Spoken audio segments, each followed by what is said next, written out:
Welcome back to the Audible Angle. We are back.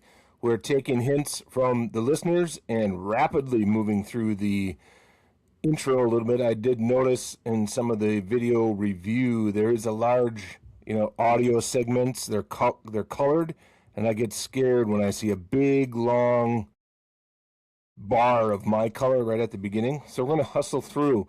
One quick announcement. Jim Goes Personal Season 3 on Spotify and iTunes. Boy, that's in the works. I think about it every night around 1 a.m., and we're going to cover it all this season. We get ready. I don't know if you're a big listener, but you will be. We're covering aliens, talking to angels, demons, inadvertent trips to the astral plane, aphantasia. We can't see things in your mind, lucid dreaming. We're going to figure out all the world's mysteries. One little tidbit on X, Urby, I don't know if you've been checking on there. A little uptick once again with the followers. I tell you what, it twinges my heart a little bit, tweaks my heart to see it appears to be a lot of young, attractive women who were recently widowed and their husbands that died had large cryptocurrency accounts that they're not sure what to do with, and they're just looking for somebody to help them out. And I've been replying to those followers and offering to help figure out what to do with their cryptocurrency. I know you have to.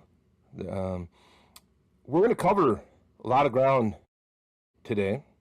We're going to cover a little NFL as per our contractual obligation, and we're of course going to cover the NCAA basketball, primarily men's basketball, as we get into it. We're going to start today with USA Hockey. Urbs, were you locked in Sunday morning? Or was Saturday the women's? What's women's and men's? It's golds all over the place. What caught your eye, Urbie? I was locked into both of them, I'll be honest. Set the alarm clock early for Sunday morning. Rolled out of bed, was ready and rolling for the kickoff there, the puck dropping, if you will, but I was locked into the women's game as well. Good hockey. I don't watch a lot of NHL hockey, Dilly. I don't know where you sit on the NHL thing. It's not that I don't dislike it, just a very long season. When the playoffs come around, I tune in. Hard for me to root for any team because I'm not a big follower, but I'll tell you what, cheering for the US of A this year was fruitful. I didn't, and we need to talk about it. I didn't know it was such a long hangover since the Miracle on Ice that the men hadn't gotten. And I was kind of surprised at the women, that the girls, that the Canadians had the women's number 5/2. Now it's 5/3 gold medals. Interesting stuff. Yeah, the women had definitely had more recent success. But still a strong rivalry with Canada. It felt a little bit on the women's side that they had just been obliterating teams throughout the tournament, so their gold medal seemed a little more inevitable. And Canada showed up in that gold medal game and on the women's side, and definitely, they didn't avenge their loss, but it was certainly a different story than their earlier matchup with, which I believe was like 5-0 or so. And Canada ladies had us on the ropes, one zip for a big portion of the game, if I'm remembering correctly. And I was sitting here in my office and watching that. And because of their success throughout the rest of the tournament, you were able to hold faith, even though they were down. But time was starting to dwindle a little bit. Yeah, I got the old text from you that said you got to fire these girls up, Urby. It was an interesting game. There's a lot of heart on both the U.S. sides. One of the things that I found very entertaining was the 3v3 overtime stuff. That opens the ice. It gets action is going fast and furious. I think they do that in overtime in the NHL, correct? If I'm correct or incorrect, during the regular season, not the NHL regular season, I believe, and I'm pretty sure this is still accurate. It goes to 4-on-4. So 3-on-3 was definitely quite different. I noticed it. I didn't know some earlier hockey games that I watched. I didn't realize that they were doing that. until, they're out there. And then even when you watch for a second, because a lot of the games, you're watching while you're working and you have it on mute or whatever. But you just kind of notice, like, wow, where is everyone? And then it kind of dawned on you that it's 3-on-3. You're not but back to your original statement, I am 100% a bandwagon jumper for NHL. We have the Minnesota Wild. I've been to a number of Wild games. I worked for the Minnesota Wild for a stretch. And, it's an exciting sport. The thing that's different to me, and I don't think many, even big fans, will disagree with it, unlike the NFL, which is perfectly suited for television. It's great to watch, great TV sport, good to be there in person. Also, I'm not saying it's better. NFL is better on TV. I'm just saying it's great in a different sort of way. NHL and any hockey, college and NHL hockey, it's better in person. And I think that, if I lived down the street and went to every game live, I'd be a huge Wild fan. But part of it is even, the networks are just kind of weird sometimes on how to make sure you're seeing all of the local games. That's gotten more weird over the years. But it's just not a television sport. The television falls short most of the time for hockey. I got a couple of rants that might elicit some comments from you or our listeners, Dilly, on hockey. And I saw it on the men's side. It's the same on the men's and the women's side. Number one, my biggest rant is intermissions are too bloody long. You add 20-minute, you got 20-minute intermissions, then both games go to overtime, bonus hockey, if you will, but you got to wait another 20 minutes until they do the ice. Come on, man. I don't even like halftime in the NHL or the NCAA. That's 20 minutes long or 15. I don't even know what it is because I don't watch it. But that's too long. It gets me, I'm like, come on. At least it gives you a chance to maybe go for a short run, a quick walk, maybe take a shower, do the dishes. You lose interest. I don't like it.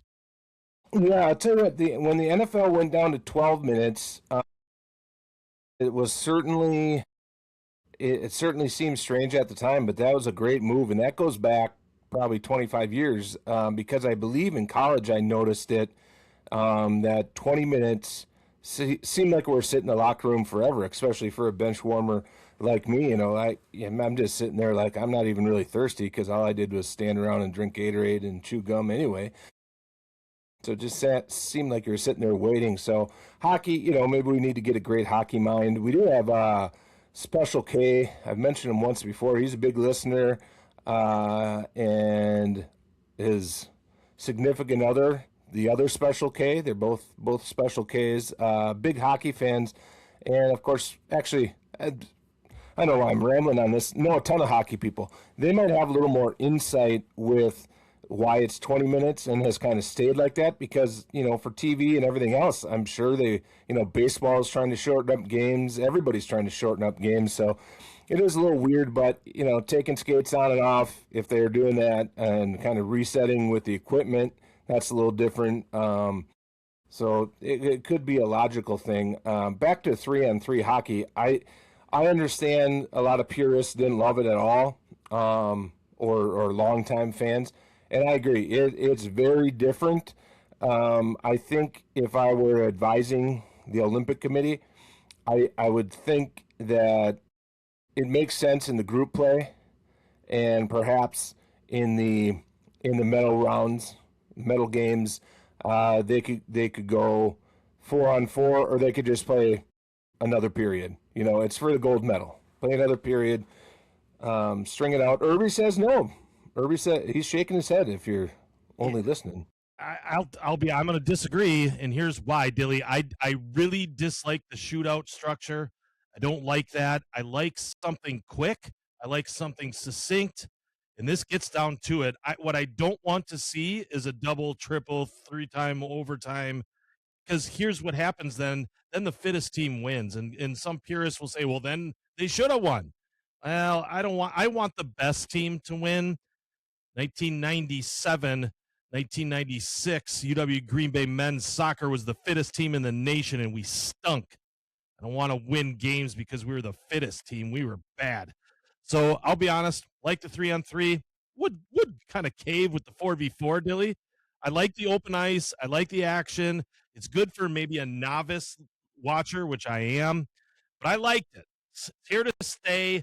Gets done. The commentators said it would be within 5 minutes in the men's game. It was done in a minute 47. Here's my second rant for you, Dilly. Want to hear your thoughts?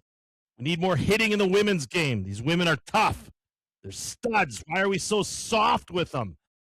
And number two, sticking with the second rant along that line, one of the greatest things about that hockey tournament with the Canada with USA was 3 fights in the first 30 seconds. We said those boys got them rattled up. We're going to drop gloves 3 different times.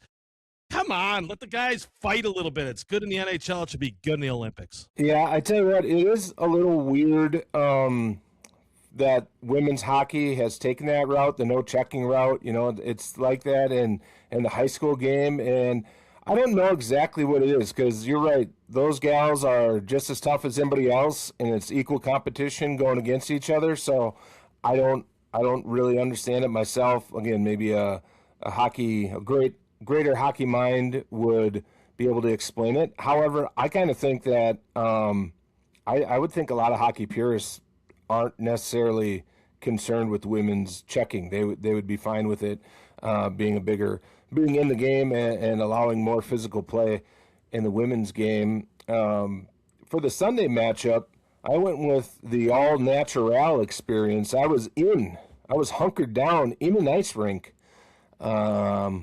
watching primarily on my phone at a figure skating event. Of course, when my daughter was skating, I certainly was not watching the hockey game. She actually had the courtesy to finish up her last event of the morning in that little intermission before overtime started. So I got to hunker down and see that uninterrupted. A couple other spots I did have to take a couple minutes away. Pretty much everybody in the rink had it on their phones anyway. And then I was still sitting in there during the overtime goal. And it could be, because the type of competition they were doing in the rink I was sitting in, they have a couple rinks going. This one was kind of like a skills part of the deal. So there's not music. It's not like a different part of the competition is that. But this part it's like a silent rink. And they want you to have your phones off and be quiet because it's a technical skills kind of competition. And so it was a lot of, and for non-viewers, that was a silent fist bump. But you could tell there's a buzz around, and they did have a TV going in the lobby of the community center, so a lot of people were gathered out there watching too. I kind of expected to hear a roar from the lobby, but it wasn't quite, they weren't serving beers or anything, so people weren't that jacked up. Hey, dude, before we go, let's not get off hockey. Let's stay on. I got another point, but go ahead. No, go ahead. I just want your thoughts on how big this is for USA hockey. 2 gold medals, men and women. How significant in the realm of this is this men's victory? I don't believe it's a miracle on ice type thing because we were with NHL players, different era, right? But how big is it? Number one, for the U.S. to win 2 gold medals, men and women in hockey, and then how devastating is it north of the border in Canada that they only got silver? I think the expectations up there, it was hard to watch, to be honest. I maybe smirked, I maybe smiled and said, you can keep your lumber at such high prices. Keep your Labatt's. Yeah, we don't need that, but it was hard to watch. Is that a big deal for either side, bad or good? I do think that for the U.S. men's side especially, and we talked about the women a little bit, they've had, like you said, the kind of the series with Canada has been 5-3, over the last Olympics. So they've had some success. For the men, it was a much longer drought. They had the pseudo dream team when they had AHL players. I don't remember what year that is offhand right now, but it seems like a couple Olympics, but we're old men, so it's probably 25 years ago. And that team did not get the gold, and that's one where they like trashed the locker room or something after some high strung disappointment. So I think for USA hockey, it was big to get that win. Just for the confidence of the program. The NHL, for their All-Star game, they had the Nations League tournament, or whatever, the Four Nations tournament, and they're kind of alternating that into their All-Star game, so it keeps the national teams more relevant. And boy, that was a fun tournament to watch. Canada got us in that one, which we don't even remember because we live in the now. We live in the now. As far as the Canada side, again, similar to the U.S. side, I think the women's was a little more back and forth. I would say the U.S. women's team was favored in that matchup as far as expectations go, especially how the tournament went. On the men's side, Canada had a deeper, more talented roster of professional players, and they definitely expected to win. I think it hurts them a lot more emotionally, and with the whole state of Canada. Wait on, we're not getting political. I didn't mean state like the 51st state, primarily because like Puerto Rico and Guam and stuff would be ahead of them. But anyway, they'd be like the 54th state. Come on, Alberta, make the change. Anyway, I think it's, because of their expectations, it's a harder pill for them to swallow. And, it's all they got. Canada doesn't have much else going on. I think it was a devastating loss for Canada, so I'll go along with you, Dilly. I think it's kind of status quo on the women's side. I agree with all the things that you had said. I just was fun to watch. I kind of had my chest puffed out for a whole weekend there, repping the USA, to be honest. It was definitely weird to hear some comments from, I believe, the coach on the Canada side and a player or two. I think it was the coach that made the comments, like, if you watched the game, who did you really think was better? It's like, okay, well, I'll tell you what. Bears fan, Bears fan, yeah.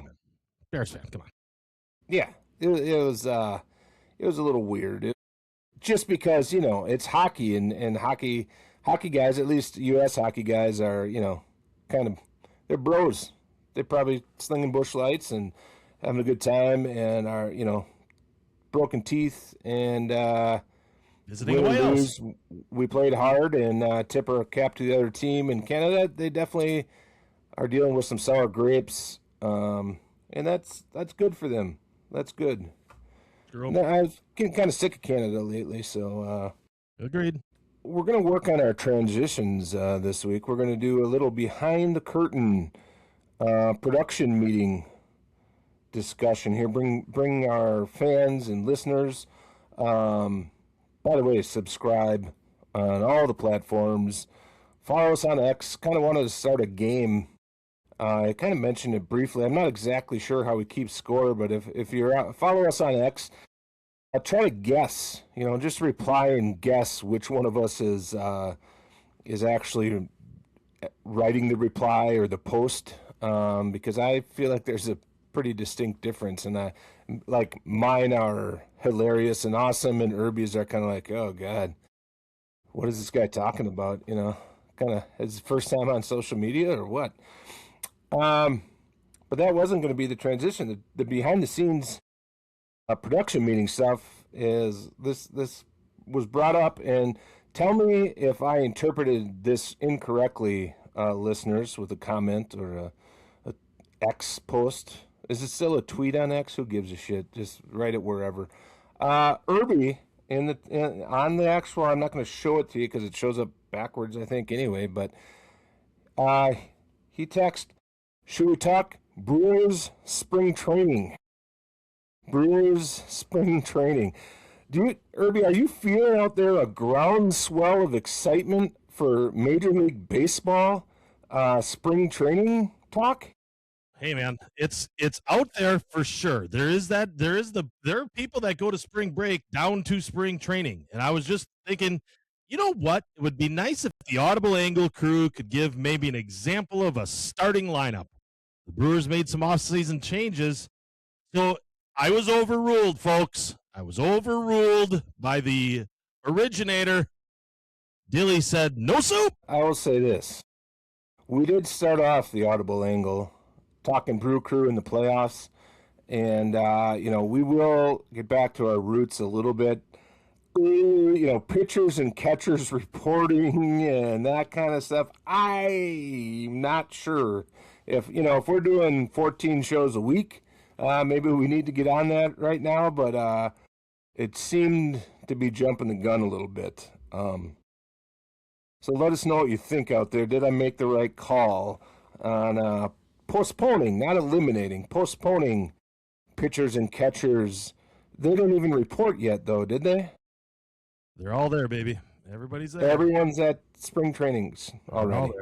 They're all there. All right.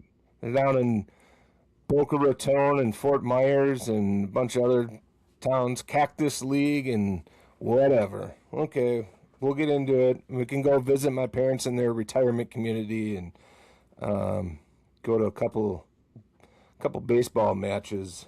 Big Jim and Carol, we're coming. What we do have to get into, and this could be brief or could be long, something some people do get excited about. The NFL Combine is this week, Urby, in Indianapolis. People are going to St. Elmo's, getting a shrimp cocktail, and getting that horseradish blast up through your nasal passages. I got to experience that once. It's like eating a very hot buffalo wing or buffalo sauce. And the beauty is it goes away in like 5 seconds. Sometimes a hot wing, you're sitting there and you're just grinding for 15 minutes, eyes watering. This is like, whoa. Oh, I think I'll have some more. You go right back to it pretty quick. What's your excitement level for the Combine? Do you have it on the TV in the background if you're not driving around evaluating coworkers? It is not background music. It is not background visual. I will, Dilly, tune in to watch a couple of linemen run the 40, maybe a running back to see if they can break a 40 record or something. Most thing I tune in for, actually, and I kind of watch the highlights. Maybe I watch the socials to see what Goody says. Maybe they interview an owner that kind of is a nice quip, if you will. But I'd really look for what's coming out of that. I actually did listen to a little bit of what Goody had said down at the Combine. I think that's a good look into off-season plans for each of your favorite teams. It doesn't have to be the Packers. I think every team kind of follows that. Rob Demoski, our local guy here, does a good job of following it and getting some interesting stuff. What I got from it this year, Dilly, so far is Jacobs will be back. Goody says he's a priority in the offseason. He will be back. What I got out of today. Yeah, I guess you're right. I hadn't thought about that as deeply, but you can get a little excitement just because there's news, there's owners around talking, there's beat writers, there's a lot of coverage, so a lot of the periphery stuff can leak out, a little news, a little free agent leak, a little franchise tag here and there, and Kyle Pitts and whatever. So that part of it's okay. As far as the underwear Olympics, I think part of it is, as a longtime Packers fan, I mean, it's been 30 years that we've been Senior Bowl type of draft evaluators, individual workout evaluators, some Maction left tackle that they think can play right guard. The Packers are those kind of guys. And frankly, obviously this year we don't have a first-round pick, but, most of the time we're not picking at the top of the draft, so we're not necessarily because the only guys that people remember from the Combine are like the freaks of nature who are also projected to go like in the top 10, or if a player, Mike Mamula, vaults into the top 10 through an outrageous performance, even though everybody kind of knows at this point that those guys probably don't work out as well as actual players if they come out of nowhere as Combine studs. So a little bit just the Packers aren't picking up there, and it doesn't seem to be a real strong draft tool for them. So my excitement level is nil. Partially, blame work. I actually haven't even had the TV on for the last, feels like quite a while in the back, even as a background, because I'll be sitting there and then it'll be like, oh, I didn't even turn the TV on, and then already half the day's gone. I do have another NFL topic, and I know this is exciting for you. I'm sure you're paying close attention to it. The NFL refs contract is up this year. There's some collective bargaining to be had. I saw one report today that one of the things they're looking at, among other things, they're always looking at rules changes and different things, using more technology and relying more on New York City, the mysterious men watching 16 games or 10 or 8 or 6 or just one game at a time, making decisions in New York. What are your thoughts? Do we need to get these bend over backwards to get these refs signed to a deal, or is it time to make changes and say, guess what? We got an Optimus robot. Elon's been working his ass off colonizing Mars. He also made a robot that can referee NFL games for us perfectly with AI. Well, here's the deal, Dilly. I've got some major issues with using New York more live time. I don't like it. I don't. It's well chronicled. Go back 7 episodes during the NFL season. We talk about it for 20 minutes each. It's no good. Doesn't work. Looks choppy. The calls aren't right either way. Get back to getting these guys focused on calling it live. Give them help when there's a challenge. I get it, guys. NFL and the Major League Baseball is going to a fucking challenge, tap your hat challenge this year. That'll be a change. So change is inevitable. I get it. I'm not this old grumpy guy who's against all change. But New York needs to stay out of it. Stay in the challenge area. Get it right when it stops. But it needs to be done on the field. It needs to be done like it is on Friday night lights in high schools across the country. It needs to be done like it is on fucking Saturdays across the country. They get it right most times, Dilly. It's not that big of an issue in the NFL. Let's keep it back to where it was 5 years ago. Yeah, I would say that as we've documented as non-journalists on the Audible Angle, the deal where they pretend to talk and because it's not consistent. You don't know, are they secretly getting the call from New York and not acknowledging that they are? Or, sometimes they say, yeah, it's video assist after video assist. Sometimes it doesn't come fast enough, and then your coach of your favorite team has to throw the red flag and burn a review. I just don't understand enough about it, and I'm kind of, maybe I'm sandbagging that a little bit. I think I could understand it and could figure it out. We're not in a financial crisis in the NFL. Have a guy, because I don't mind. I like the idea of getting the calls right, having an instantaneous review, but I want it to be that team of guys. So if you had a guy on site who's doing the quote New York job, but you're just open, and even if he's sitting out there on the sideline or he's in a little booth, a little huddle booth, and he's talking to the refs all the time, a lot, like in real time, probably over radio still, but he's on site, they're working as a unit, and they know what he's looking at, and if he said, yeah, no, he clearly stepped out of bounds, and they get it right away. But this thing where they're hemming and hawing, and is it New York? I don't think they can contact New York. Can they go like this? And then they're like, hey, New York, help us out. Did you see that one?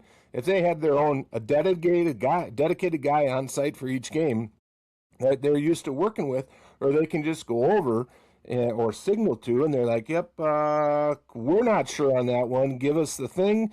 Yep, instead of this thing where sometimes they're standing around waiting to see if New York is going to intervene. Yeah, just, hey, buddy, yeah, look, nothing flagrant. Okay, that's our call. Yep, stick with it, or I don't know. You want them to get it right, but you're right. The phantom New York stuff is ridiculous. And then also, I know these guys, the prestige, and, it's still weird that you have a bunch of dentists and lawyers and doctors out there. Like, yes, what are we doing?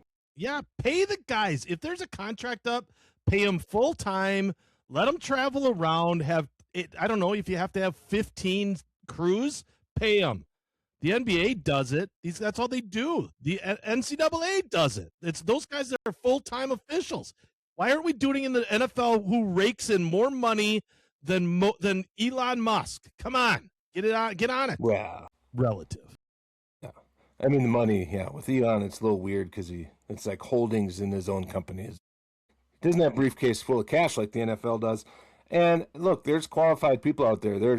They could have, and I know this is a change, so maybe you'd have to have a system and a plan to nurture it over the years, but you can have former guys, you can have college players and guys that didn't make it but know the game. Have a reasonable program to have those guys make a couple $100,000 a year as full-time NFL's referees and rules officials instead of we're gonna pay a doctor $38,000 a game, so he makes a couple $100,000, whatever it is. Oh, and he's a doctor, help the game, grow the game. Yes. We don't need to see another hockey league at all. Yeah, how many hockey did you get out of town? Hit the weight room once in a while, you bums. Working on our transitions here. Abrupt change. Insert sound noise. Boardman. I tell you what, when I watch other podcasts or shows, I think the only thing holding us back right now is our production team. Yep.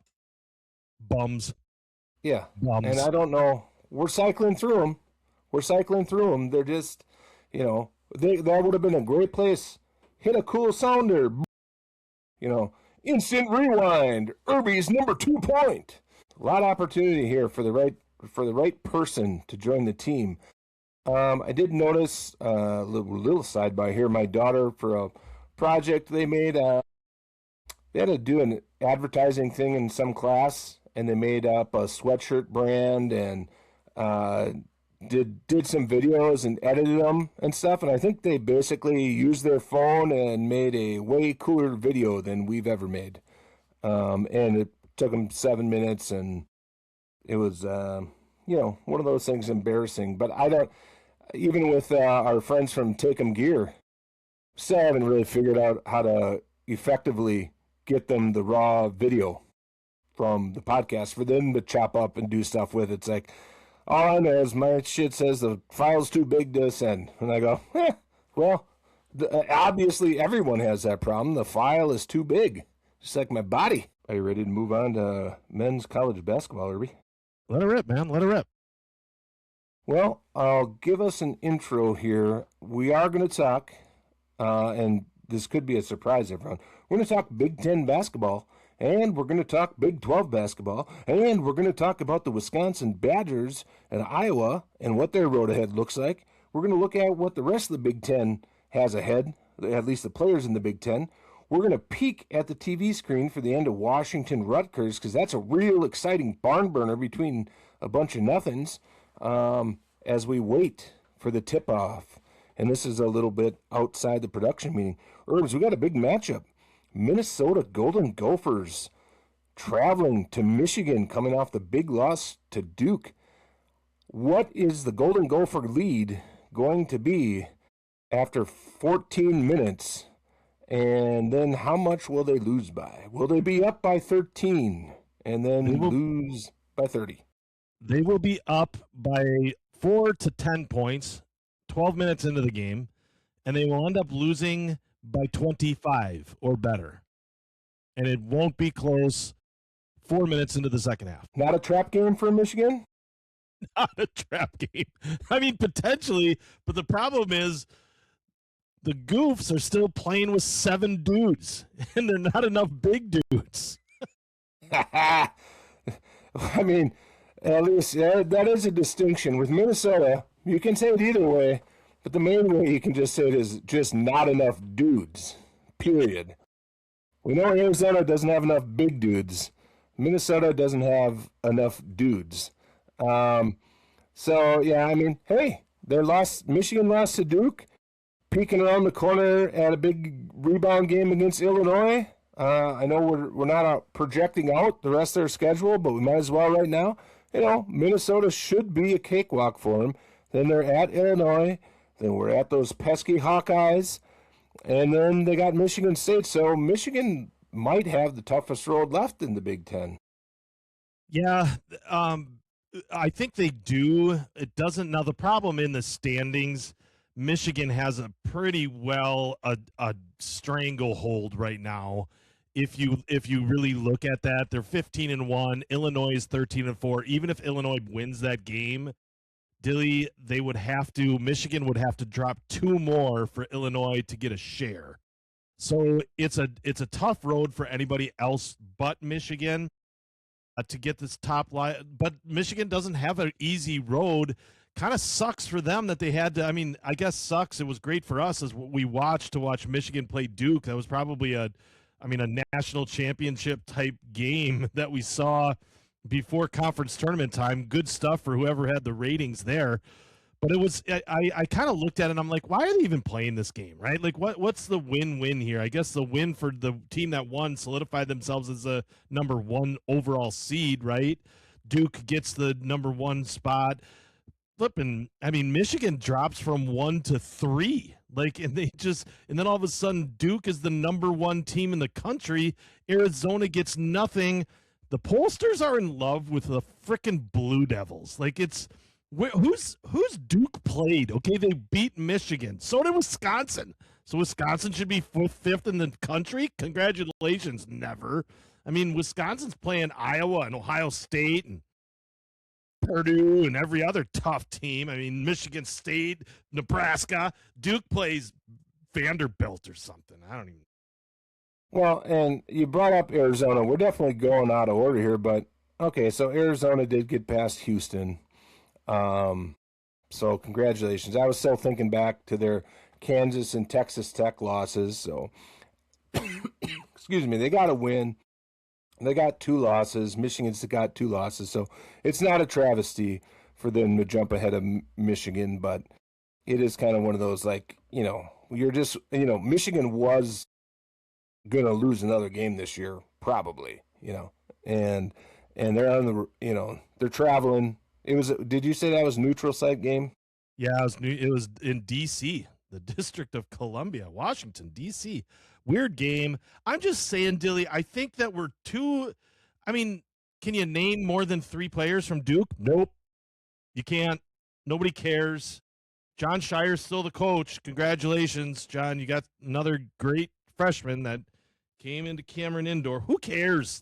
Duke shouldn't be the number 1 team. It should be Arizona or Michigan.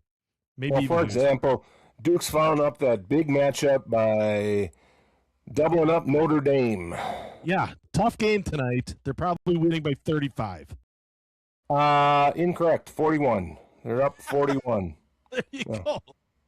They have 80 points with 9 minutes still left. Carlos Boozer with yet another year of eligibility. 24 points, 13 boards. Doing a quick check on any other.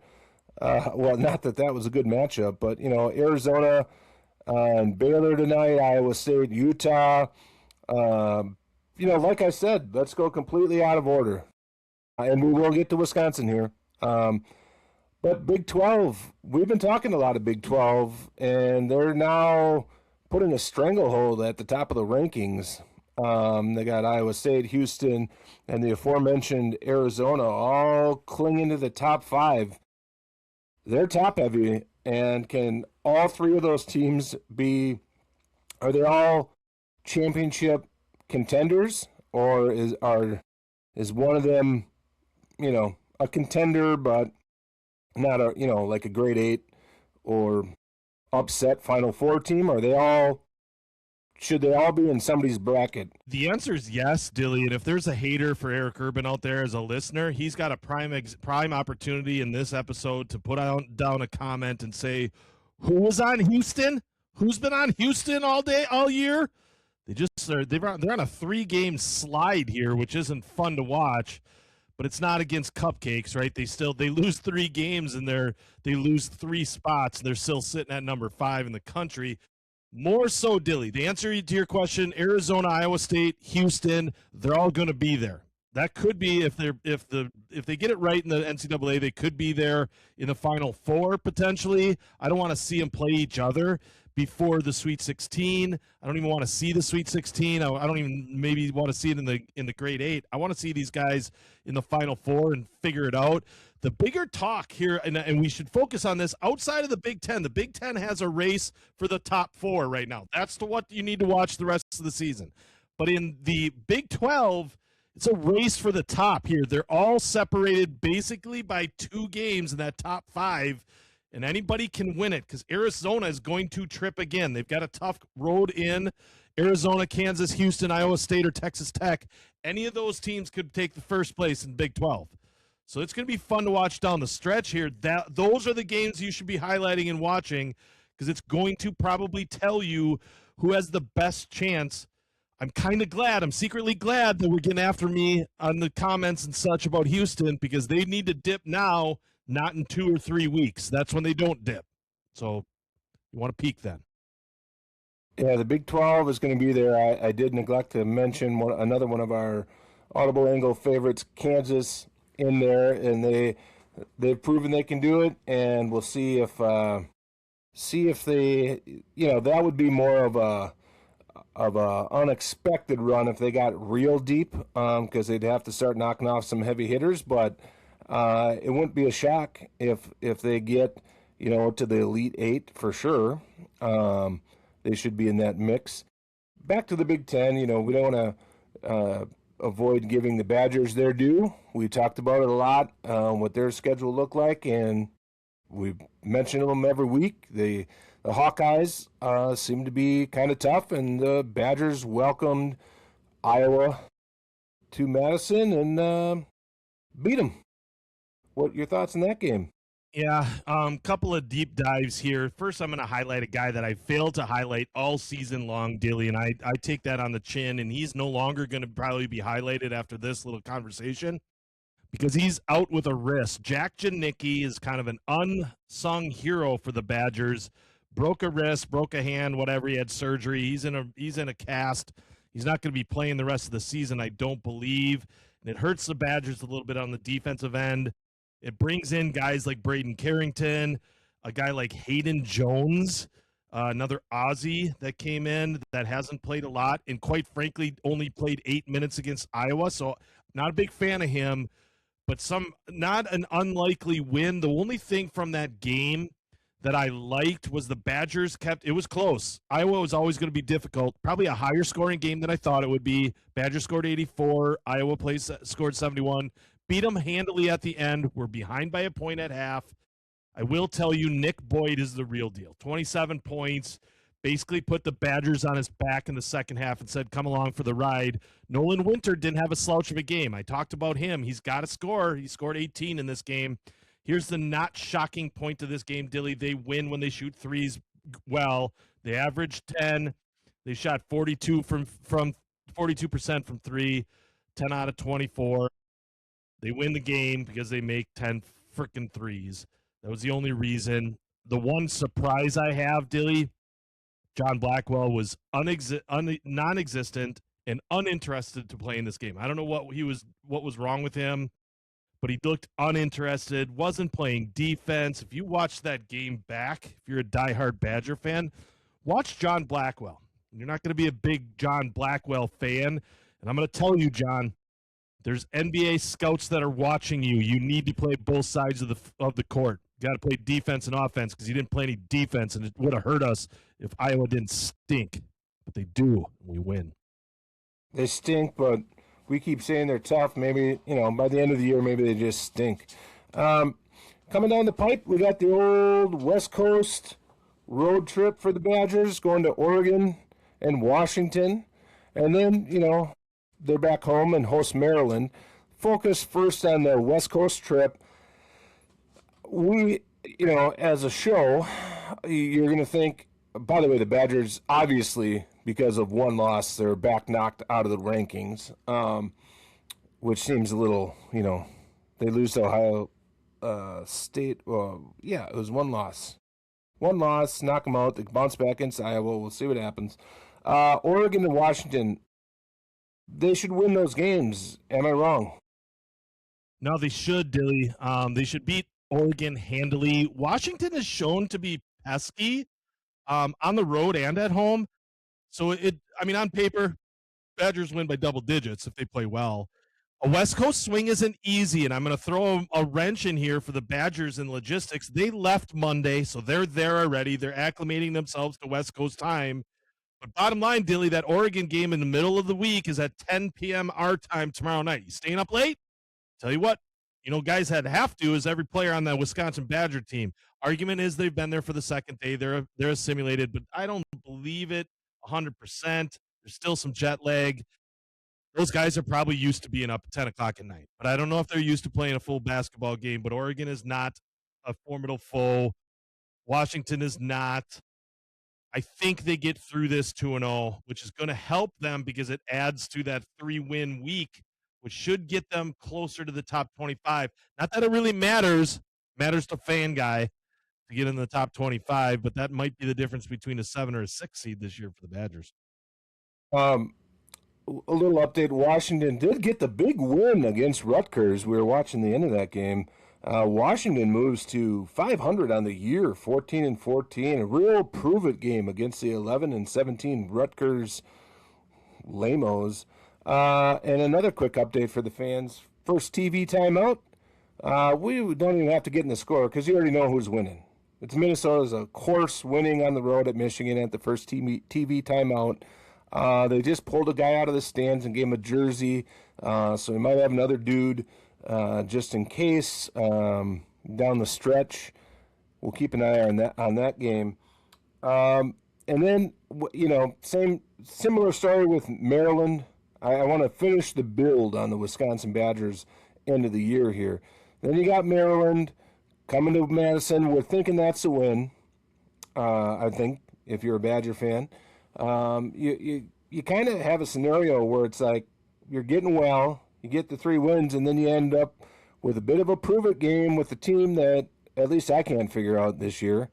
Our friends Gene Cady led Boilermakers. Is that how you feel? Is that going to be like we have the conference tournament, so we can't get too far ahead of ourselves. There's more games to come, unscheduled. But is that a prove-it game? And could that matter in the – let's take a quick look at standings. Are we experts on the Big Ten tournament to say, hey, if they win 4, do they get an extra day off for the Big Ten tournament? Yeah, baby. That's going to come down to it. Mark your calendars for that game against Purdue, Dilly, because here's the deal. Purdue currently sits at 12-4. Wisconsin's kind of outside looking into that top 4, but a lot of things can happen. They're at 11-5 in conference. Remember, Purdue is 12-4. Not sure what Purdue will be into that, but that game will matter in the top 4. You want to finish in the top 4. You get a 4-day bye in the Big Ten tournament if you finish in the top 4. Some people would argue that that's not a good thing. I will argue that it's a very good thing at the end of the year. The Big Ten schedule is brutal. You're beat up. You need to get healthy. You want to only have to play 3 games to get to the Big Ten championship. That's something that the Badgers need to do so they're not sitting in a 5-seed spot. They don't want that 5 seed. That's always the upset seed. You don't want that. You don't want the 12-5 game or that you want to stay out of that. So I want to see the Badgers in a 7-6 seed. Possibly a 4. If they can make a good run, they could jump to a 4. They've got to get the win against Purdue and even have a conversation. That's a stretch, Dilly. I'll be honest. Probably get some comments on that one. I hope so. But that is a big game to get into the top 4. That's important. Extremely important. Now you have, if we take a look at Purdue's schedule, they have Michigan State. We know we like Michigan State. Hard not to like Tom Izzo. And they got Ohio State as well, who's a better team than anybody else that the Badger, in contrast to the Badgers schedule. Ohio State's in there mucking around, trying to finish with a winning record in the Big Ten. So that could be a tough game at Ohio State. Because it'd be helpful if they could pick up a loss. I don't know how the tiebreakers would work because I'd have to look. We'd have to look to see if they both win their next 3, and then Wisconsin beats them. I don't know if that's enough to leapfrog them. It is. It would be. It would be there. Head-to-head is one of the first tiebreakers, Dilly. So what you're telling me is what I just said about them playing Michigan State and Ohio State. Sure, we'd like them to lose, but, it wouldn't hurt us if Michigan State loses. Maybe we want Michigan State to win that game. Excuse me, Purdue to win that game. So they get tagged with a loss, and then you take care of your own business against Purdue, and there you go. Either way, Billy, either way that winner helps, either way that loser helps the Badgers. So we don't control our own destiny against Michigan State. We already did that, right? We beat them. And we only play them once this year, head-to-head. So what I would tell you is either way, win or lose in that Michigan State Purdue game, it helps the Badgers. They're both 12-4. I will tell you, you hit it on the head, and you know that you don't fancy yourself as a great analyst of the NCAA. Ohio State is playing for their NCAA lives. They're firmly on the bubble. So that game against Purdue could push them in. That's a quad one win. They need those wins. They need to stack wins to get in, and they'll be the last four in. They're outside looking in right now. They're on the bubble, Dilly. That win against Wisconsin helped them. Technically, it wasn't a quad one win because Wisconsin slipped to 34, not in the top 30. That's what it gets you, a quad one win. But that is a big one for Ohio State, and you can bet that they're going to come swinging at that wonderful point guard that Purdue has. That's right. One of your favorite players. Ooh, that Diet Dew looks cold and good. I'm going to send a message to our production guy and say, Urby, talk about something quick. I got to look at my phone and text. I will be honest, Dilly. I'm looking forward to down the stretch here for the Big Ten. The Big 12 down the stretch is really where you want to be watching. On Saturday, Kansas versus Zona. That's 14-2. Audible. Let her rip. I'm back. I just had to order a Diet Coke. Before you jump to the Big 12, I just want to do one more thing on the Big 10 because we're talking about trying to get other teams to 5 losses for Badger fans here. You got Illinois still down to Minnesota. They could be coming off angry after a loss to Minnesota to face Illinois. So it's a pretty realistic scenario. If Wisconsin takes care of business, there'll be Illinois, Purdue, Michigan State, all with 5 losses. Nebraska has a fairly easy schedule, so that'd have to be a little bit of an upset to get them. They'd have to get upset to get to 5 losses. It's going to be interesting, though, Dilly. It's going to be interesting in the Big Ten. Don't kid yourself. Big 10, Big 12, don't turn it off this weekend. Don't turn it off. You got to watch into next week. Next Wednesday, I think, is the final stop. Maybe next Thursday, Wednesday, both teams stop before the conference tournaments. Quick update before I let you get us back into the Big 12. We predicted the Gophers would be up at the 12-minute mark, and they were. Michigan took the lead at 11 minutes and 58 seconds, and I don't know if it'll turn back. 3 ball. They thought they were. 3 ball, air ball. Michigan might hold on to this lead the rest of the way. All right, you were taking us into the Big 12. Continue. Yeah, down the stretch, Dilly. I said Kansas 14 against Arizona. That's this Saturday. It's a big matchup. Sticking with Saturday, another one. Number 16, Texas Tech has got Iowa State at number 4. Those are head-to-head matchups. That's going to be fun to watch. Then Big Monday in the Big 12 is Iowa State, number 4, against Arizona, number 2. That's where Arizona slips again. They can't afford. That's what I'm talking about. That top end, that number 1 seed in the Big 12 is up for grabs. And don't sleep on these two teams. Texas Tech, if they get 2 big wins, one against Iowa State and one against BYU. BYU has slipped all the way down to 19, Dilly. Texas Tech is holding on to 16, probably where they should be. Good team, but not great. BYU is better than a 19 seed. Watch them with a lower seed. They'll probably slip to a 3-4 seed, depending on how they do in the finishing here. But those are the highlights. That last game is next Saturday. So Saturday, Monday, Saturday, watching Big 12. Big 10 is Thursday, Friday are kind of the big games. One question for you, and we covered the Big Ten a lot, so I don't know. Minnesota back in the lead. They did end up hitting a 3 after an air ball. The Big 12, and I was going to say we could talk about this in the Big Ten, but we covered those teams. A lot of contenders and seed sorting left to be done. Texas Tech is sitting there at 10-4. They're right in the gaggle with these teams. We don't think they're going to come out on top. Arizona's got a 2-game lead on them. They have to, beat out 4 teams that we think are pretty sure are better than them. But as we get to the NCAA tournament, do you look at teams that are coming up in the 4th and 5th and 6th spots in either the Big 10 or the Big 12 as teams that have, there's nobody that's going to intimidate them in the NCAA tournament because they've been playing top 5 teams multiple times throughout the year, top 10 teams several times a year. Is that a type of team, depending on how the bracket lays out, where you look, hey, Texas Tech might be able to take out the second place ACC team or the third place, did I say SEC? ACC, SEC, who gives a shit? One of those teams that'll be seated, maybe seated higher than them, but you're like, these guys, they don't give a shit about Clemson or whoever the fuck else shows up. Yeah, I would tell you like a Clemson or a Vanderbilt. Vanderbilt's at a 4 seed right now, which is a joke.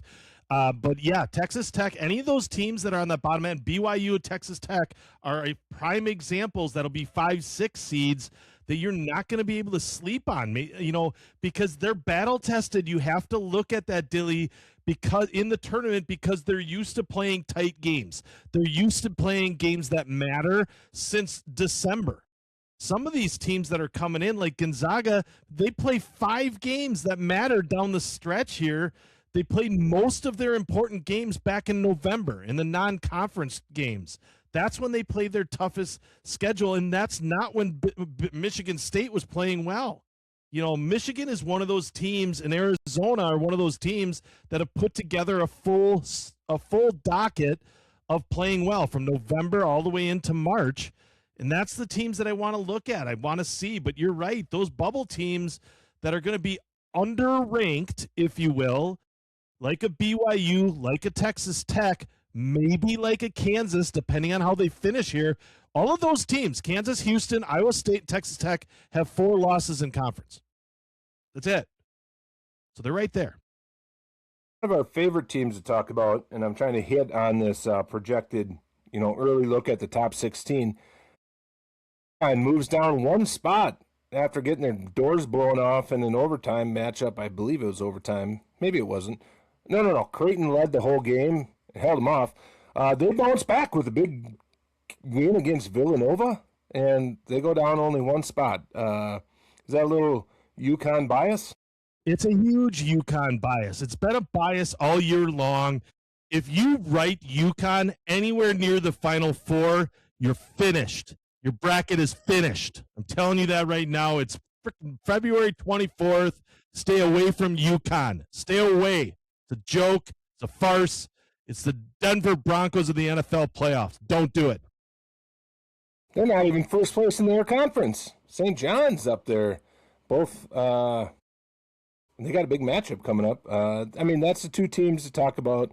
Villanova's 12-4 in conference, but again, it's a shitty conference, and their overall record is 21-6. They're winners. They'll be in the tournament.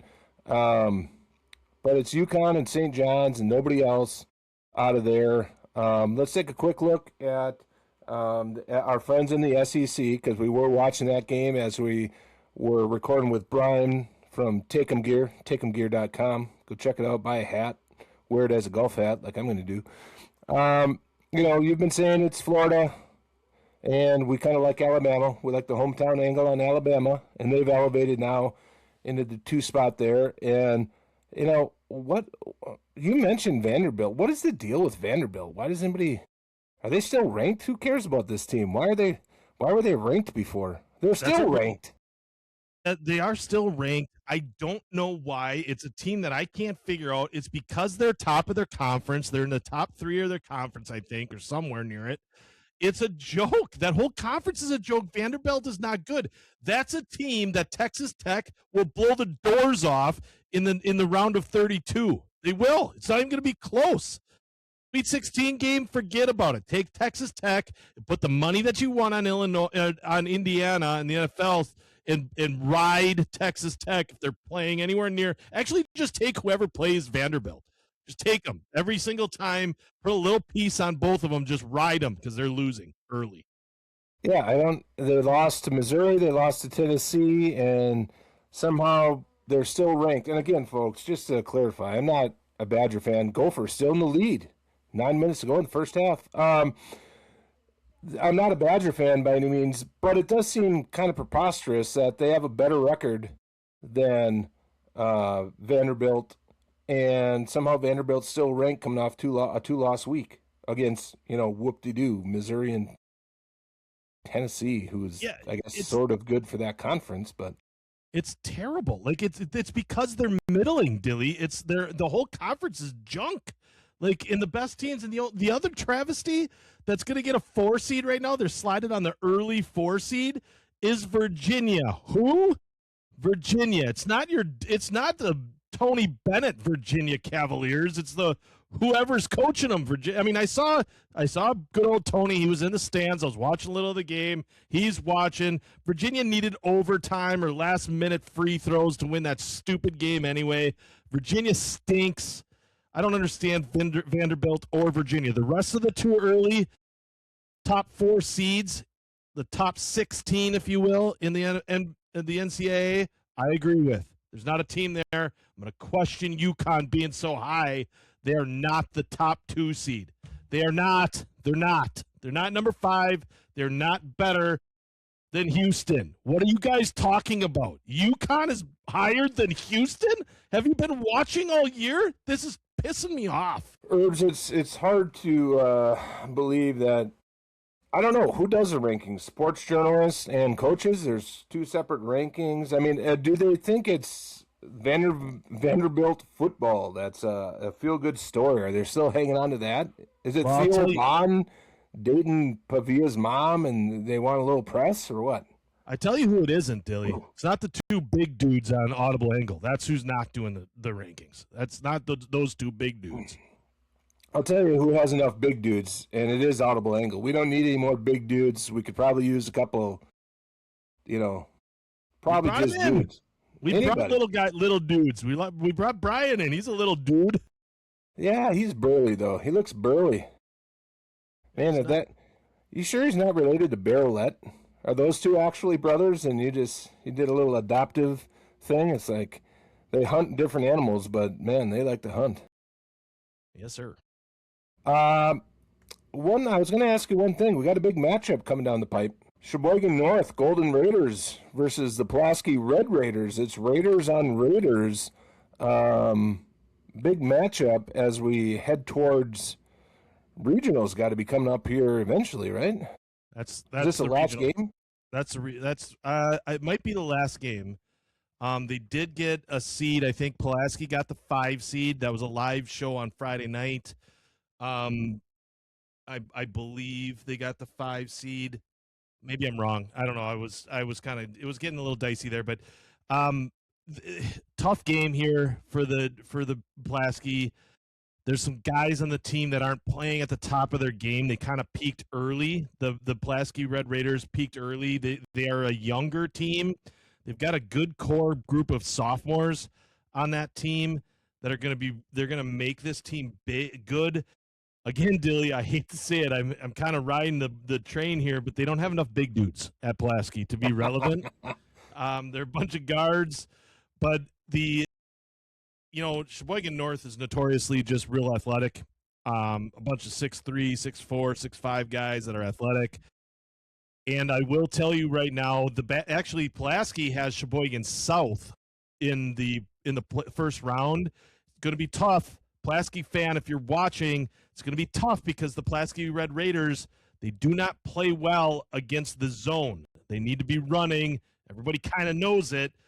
There's a familiar foe coaching the Sheboygan South boys basketball. It's a brother of Mr. Shaw who brought the Pulaski Red Raiders to a state title. It's his brother that leads the Sheboygan group, and got some inside knowledge there. Sheboygan South's going to be playing a zone, so hopefully we're practicing against it, Red Raiders. You're getting a 2-3 or 1-3-1. We're going to have to cover Minnesota still in the lead. Under 8 minutes to go in the first half. The boys are stamina holding up a little bit. Yeah, we'll have to keep an eye on that. And folks, we're going to keep our eye on NCAA wrestling during March Madness. It's the other type of March Madness, and it's a good filler if your bracket gets busted early and you're getting a little sick of it. Watch some dudes and try to figure out. It's kind of funny because we don't think about wrestling that much, but there's a bunch of guys with weird eligibility that transferred in and out, and they're at different schools. Even if you're, that's the only. I did watch a different wrestling match this year, Minnesota and Iowa. But it's interesting how we've talked about it a lot. It does trickle into sports you never even think of, where everybody moves around and guys. I mean, the Gophers had Gable Stevenson, who I think left and won a gold medal, farted around in WWE, did some MMA, and then had another year of eligibility and came back after being gone for a while. And he lost actually in the national final, big upset. But weird sports, we're going to bring them all to you. What else you got, Irby? In closing, did I forget anything from production? We talked about. No, I think we covered a lot. Hey, good golf. Golf has been interesting. We got Colin Morikawa back in the mix. I'd like to see a little Colin. Scotty Scheffler took a dip this weekend. He didn't show his big, strong comeback on Sunday, but fun to watch. Golf, man. We got to clue in. We're going to be leading up to the Masters. Good stuff. Is there a golf scandal brewing? Is Scotty somehow getting compensated by the PGA or DraftKings or something to tanker out on Thursdays and then play Scotty Scheffler golf the rest of the tournament so everybody can wait and see if it's enough? And this weekend it was not enough, this past weekend. And our old friend who got Jacob Bridgman, he's been up there a bit this year. And I forget which hole he got, damn near albatrossed it, but that just kind of put it away on Saturday. He got out too far. But golf is fun. We are going to have to cover the Masters. We probably shouldn't do that tonight because we're about 68 minutes into this thing. Could probably call a wrap. Thanks for listening. Subscribe. Give a shit. My sister said this shit's too long. She can't watch it all at once. I told her she's got nothing else to do, Have a cup of coffee. Hang in there, sis. See you soon.